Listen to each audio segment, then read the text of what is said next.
Kick back and relax with Mark and Carol as they describe Beverly Hills 90210.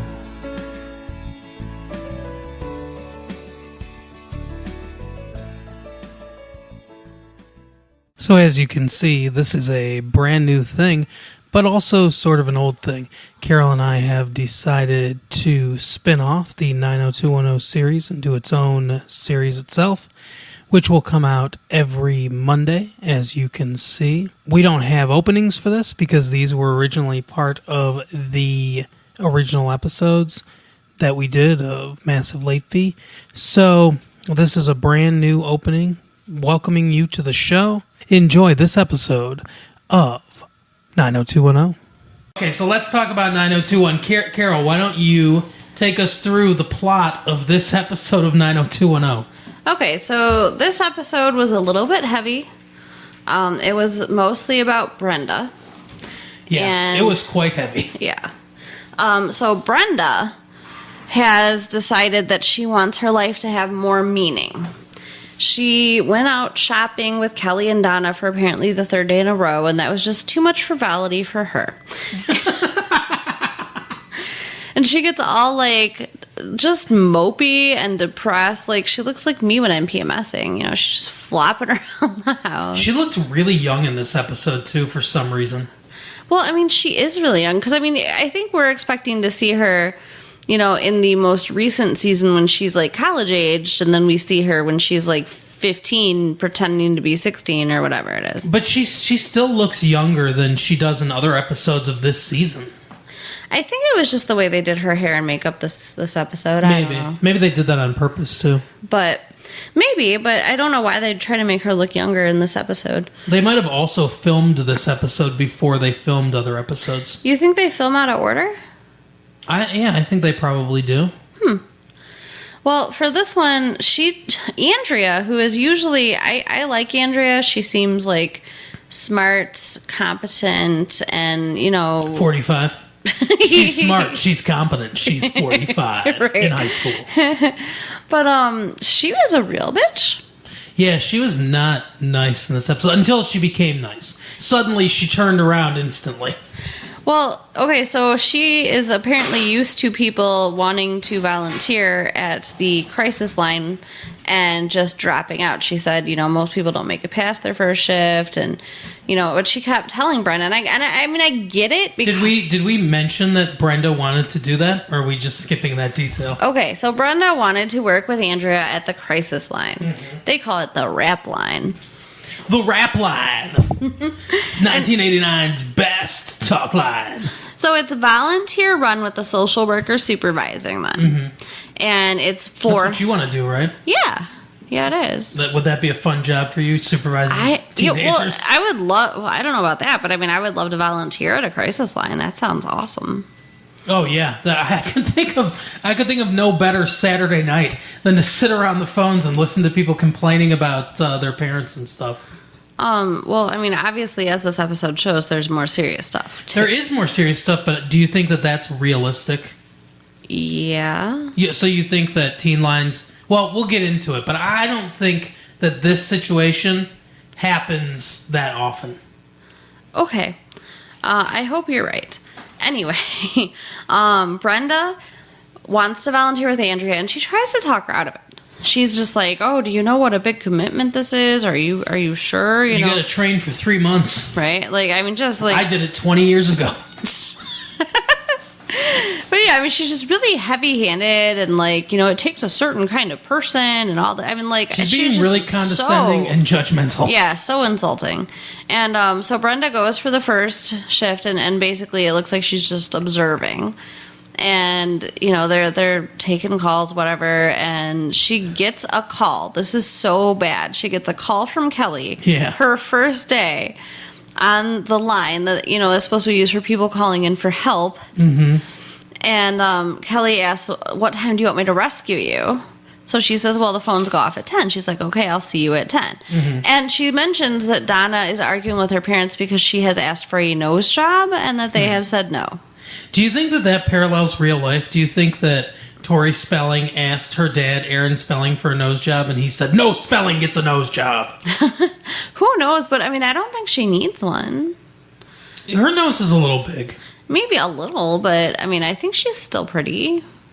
She's... For now. Yeah. I mean, I know she doesn't grow up pretty. Maybe it's because she gets plastic surgery and she looks ugly later. Do you know how they say guys, sometimes they grow into their face, sometimes they don't? Yeah. Like lots of guys that are really attractive when they're teenagers, they grow up and they're not as attractive because your nose and your ears and stuff keep growing.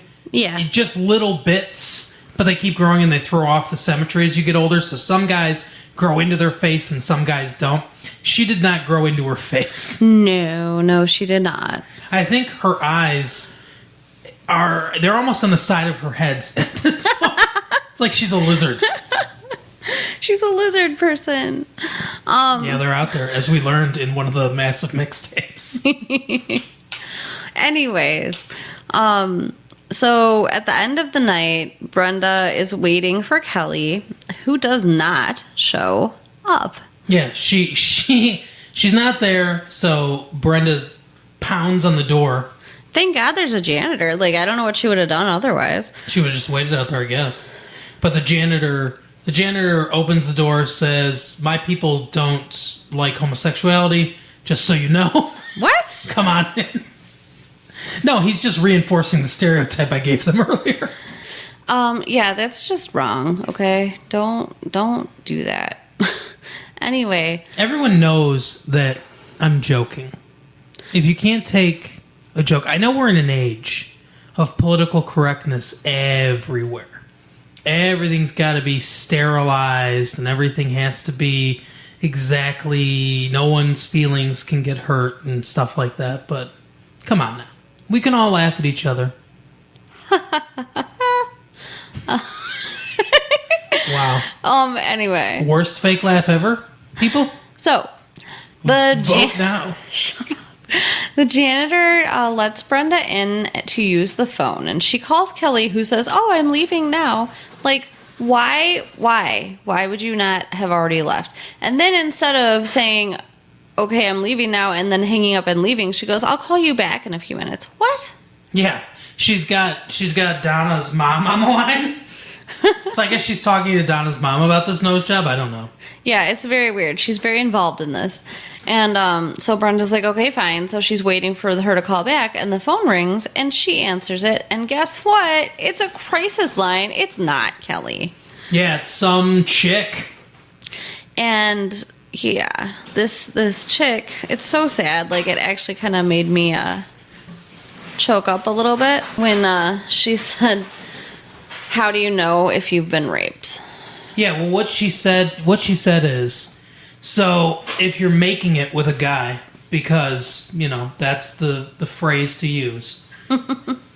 I guess if you're in, I don't know, middle school. I mean, in the movie that we watched later, they use that phrase all the time. Yeah, they did. But, so she said, how do you know when you're making it and you ask the guy to stop and he doesn't stop? Is that my fault? That's what she said. That's pretty sad. Yeah. I mean, I like to make jokes about things, and I like to make fun of 90210, especially, but even I can't joke about that one. It's kind of a weird way to put it, though. Like, when she says making it, if they're already making it, do you ask him to stop in the middle? Is that what she's saying? Yeah, I assume what she said was, or I assume what happened was, at least the first time. We learn that things get much darker from here. But I assume what happened is the first time is he liked her. He said, "Hey, let's go back to your car," or whatever. Steve Sanders, scumbag number one, and even mentions it at the beginning. It's like Grudge Week or something like that. We call it Spirit Week at our school, but it's basically they have these competitions like a field day with another school. I think it's Beverly High versus West Beverly High. Yeah. And So it's a week-long thing of this. And Sanders says, hey, he says to Dylan, or not Dylan, he says to Brandon, you should look out. All the freshmen and sophomore girls, they hang around because they want to bag themselves an upperclassmen and stuff. So the attitude is clearly the freshmen and the sophomore girls are there for the taking. Yeah. During this week. So I assume what happened is this guy said, he picked her out and said, let's go back to my car or your car or whatever. And they started making out. They started fooling around. It got to a point where she said, okay, I don't want to go any further. And he was like, fuck that. We're not stopping. And that's what happened. That's my assumption. But okay, so when someone says making it, or what do you think they mean? I assume that she means anywhere in the act of sex. So if you're in the foreplay, making out part, if you're in, whatever. I assume that's what she's talking about. I'm guessing they were just getting to the pants off portion when she wanted him to stop. But I mean, that's speculation. But honestly, it doesn't matter. If it's mid-thrust and a girl wants you to stop, then you just stop. That's all there is to it, guys. Anyone out there that thinks that you get to a certain point and it's like you're flying in a plane and it's the point of no return, where it's like we're not coming back from here, yeah, go fuck yourself. That's my opinion. And you can take that to heart. Go fuck yourselves. But anyway, so yeah, at any point, if the girl wants you to stop, you stop. So we're not 100% sure what Brenda really said to her or advised her, other than, I think something like, it's not your fault, She said it's not your fault. And she said, I don't think it is. Yeah. Well, the way the question was phrased, I have questions. Like, I'm not sure what exactly was going on. If you really want, an answer, as a general, rule, then it's always, like you said, if somebody says stop, you stop. But, I'd kind of want to know the details, I guess. Well, what details could there be to make it okay? To not stop if a girl says There's stop? no details to make it okay, but in order to respond, in order to talk through the problem, to be able to, I don't know, I'd want to know more.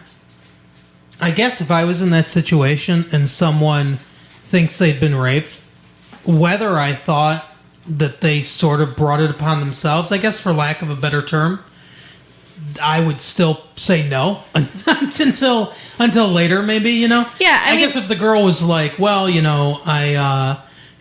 we started making out. I said, look, no matter what I say, I want to have sex. I like to play this game where I say stop, all the time. Maybe that's the only situation. Right. But, yeah, I don't know. The first thought that went in my head when I heard that question was, if you have to ask that question, you were raped. Oh, yeah, for sure. So, that probably would have been my response. But yeah, it's one of those things like when you get splashed with a bucket of water. How do you know? If you think you're wet, then you're wet. Then you are. Yeah, same thing. So Brenda eventually, I guess, gets to make it home with Kelly, and she tries to go talk to Andrea in the morning. Yeah, she does. She tries to basically say, she tells Kelly that she messed up. She thought it was Kelly calling. She answered it, and it was, somebody on the teen line. She wasn't supposed to talk to them. She's all freaked out about it, and she's like, I'm going to get in so much trouble. So she tries to talk to Andrea about it, but Andrea's hearing aids turned to bitch. So everything that she hears comes out as, I need to be a jerk to this person. Yeah, she immediately assumes that Brenda is trying to tell her she doesn't want to do it, and that, she's backing out, instead of actually listening to what Brenda's saying and trying to help. Yeah.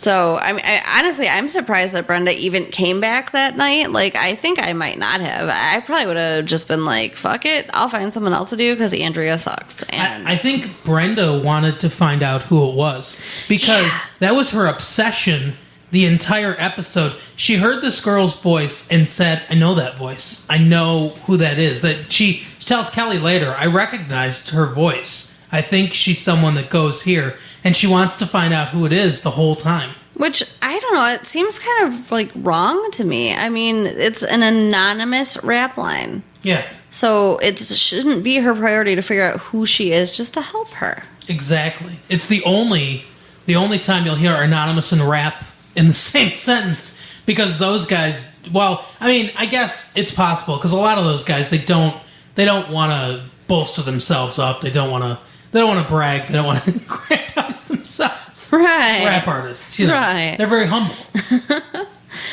So, like, yo, I got a 2-bedroom apartment.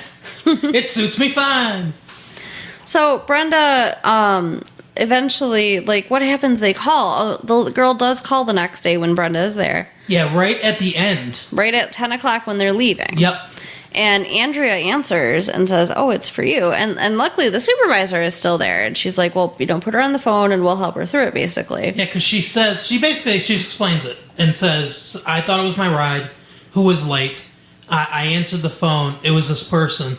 And Andrea's like, what should we do? And the social worker's like, put Brenda on the phone with her because she has a rapport with Brenda, so that makes sense. Oh, and they asked too, like, what the issue was, and Brenda said she thinks she was date rape, or no, she said possible date rape, and Andrea goes, she just said possible rape. Oh, possible rape, and Andrea goes, oh, thankfully something easy. Was she being sarcastic? No, rape is a really easy problem to deal with. Of course, she was being sarcastic. She didn't. It didn't sound sarcastic. I don't know. It just sounded bitchy, like everything else that came out of her mouth the whole episode. She's just really bad at sarcasm, but. No, earlier she was talking to some guy whose mom walked in on him while he was masturbating. Right. That's an easy call, you know? Yeah. Okay, so Brenda, talks to her again, and the girl says, and it's just, like, unbelievable and heart-wrenching when she's like, it happened again. Yeah. Just the next day it happened again. Right. And, then he was, like, rough with her. Is this when he brought a friend, or was it the next time? Next time. So, but he was rougher with her this time. Yeah. And so the next night, Brenda, they're leaving, and the girl hasn't called. Mm-hmm. And she is, saying to Andrea, let's just wait. She even gets the supervisor to give her, like, 15 minutes to wait, but the girl doesn't call. Right. They're outside, and she gets her to she talks Andrea into letting her back in, and they wait till almost 11 o'clock, and they're just leaving, and she calls. Yep. So that's when she says, he brought a friend. Yeah. Ugh. Yeah. I'm just amazed because as the episode continues, it's like, I mean, she keeps going back into this same situation and not getting help. And, like, I mean, I'm not... At that point, it is her fault. Yeah, you're right. No, I'm not saying that, but it's like... What? I just wish that I could understand, like, what all the factors were that led her to continue to go back into this situation. I do think it's one of the unbelievable things about the episode, because we'll find out at the end of the episode what the situation is, and even I questioned it. Not that it's ever her fault. It's not her fault. But, well, we'll get to it, and I'll explain my problems with it from a logical standpoint, from how they wrote the show, not in a real world scenario. So Brenda messes up though on the phone this time. Like, she really upsets her because she says something to Andrea, and she said, "Oh, you're talking about me, like you broke your promise or whatever." Because she said she wouldn't tell anyone, and she said it's just another volunteer at the thing here, and she gets all pissed off. She hangs up on her. She asks who. Yeah. And Brenda says Andrea, and she's like, what's her last name? Because they figured out they go to the same school. And she says Andrea Zuckerman, and that's when she hangs up. Yeah. But now Brenda's like a computer. Brenda has had enough instances of the voice to identify who it is, she thinks. So she walks up to a cheerleader that we saw at the beginning of the episode, and she knows her name. So I guess they have some sort of, at least, tertiary relationship. I mean, they might have just been in a class together. And she basically calls her out and says, hey. You know, I know it was you. It was you on the phone. And you know, the girl basically admits it. Mm-hmm. And, you know, she's, like, really angry at Brenda for making her deal with her face-to-face, because the whole point of being able to call that line was being able to talk to somebody without having to do this. Which is true. Yeah. So we see her then in the hallway, and it's after class. And there's a girl that's there. There's two other guys with that girl, too. Yeah. So there's a girl there, and she says, hey, you know, I don't know why she had to wait to leave. The cheerleader girl? I don't remember. Because they're just standing in the hall. She was waiting, because the girl who she's talking to the guys was supposed to walk with her to her car. Mm-hmm. Or maybe even ride with her. Yeah, she was supposed to ride with her, I think. Okay. And then these two guys want her to go with them. And she's going to go with them, and she's like, well, will you at least walk me to my car? She's like, oh, they're not going to wait for me, I got to go. So she had actually lined up to have someone with her so that it didn't happen again. I guess, but here's the thing. So the problem is she's there after hours at the school because of this Spirit Week thing that's going on. And then she's got to walk to her car, which is in the parking lot. First of all, there are no teachers there. There has to be some adults there supervising this event. Right. Even if it's just the gym teacher or whatever. She can't talk to him, and without saying what happened to her, just saying, you know, sometimes I don't feel safe. Can you walk me to my car? Or just leaving a little bit earlier, or taking a different route, or parking someplace else, or having her mom drop her off. I'm not saying it's her fault at all. I'm just saying, I think, logically, someone with who this happened to twice would do something like that to try to prevent it from happening again. Oh, for sure. I don't think she'd put herself in this situation a third time. Now, she has to, because of the way the episode ends. The way that they want to end the episode, she has to put herself in peril like this again. But I don't think logically a person would. Right. And it doesn't make it their fault if they do. I'm just saying, I think a thinking person would have done something differently to prevent this from happening again. Yes, for sure. So she walks to her car by herself, and these two assholes come up, mm-hmm. and they're like, hey, let's get in the car. And she's like, no, not tonight, please, not tonight. The friend is like, don't make us get rough again. Yeah. And then the other one's like, okay, we'll just do it standing up. Yeah, and then he grabs her and pushes her against the car, and that's when the police come out. Yes. With, like, it's like, I can't, it's like the end of I don't know, like one of those, like, cop shows or something like that. Right. But all of a sudden, they're out of the bushes with guns drawn on them and everything, you know, come here, creep, and they handcuff him, and Brenda's there with Andrea. And the supervisor. And Brandon, I believe, too. Yeah. And so Brandon says, how did you know, Brenda? And Andrea says, Brenda noticed that all the calls were coming after 10 o'clock, so she figured that this happened after she left for Spirit Day after the school. And she said something like, Brenda was able to figure all that out because she's really smart or good at this or whatever. And I'm like... I remember I was saying to you, I was like, or because it's incredibly obvious. Yeah. All the calls are coming at this time of night. Obviously, this is when it's happening. And you know the Spirit. You have all the information you need to put that together. Right. Everyone should have been able to piece that together. But yeah, so they save her from being raped again. So, I mean, that's good. Those guys are going to jail forever. And in the parlance of the show, it means we'll never see them again. What I don't like, though, is, I mean, Brenda really, really broke her trust and her anonymity and all of that. Mm-hmm. I mean, yes, she saved her, but I don't like the way she went about it. But I think that's, you know how they say that you can tell a psychiatrist anything because a psychiatrist, it's like a lawyer. They have that relationship where they can't reveal your secrets and things like that. Uh-huh. But if you're going to kill yourself or you're going to kill somebody else or something like that, and they have reliable, information from you that they're going to do that, then they're empowered to contact authorities to stop that. Right. I think it's the same sort of thing, I guess. I mean, obviously, Brenda isn't even trained in this line, so there's no code of conduct that she's supposed to have to follow. But even from a moral standpoint, I think that it's okay, considering that she's stopping a capital crime. Yeah, for sure. I mean, it was the right thing to do. I don't know. I just feel like sticking around and walking to her car, might have been. Well, if Brenda had just come up to her and said, "I'll walk you to your car."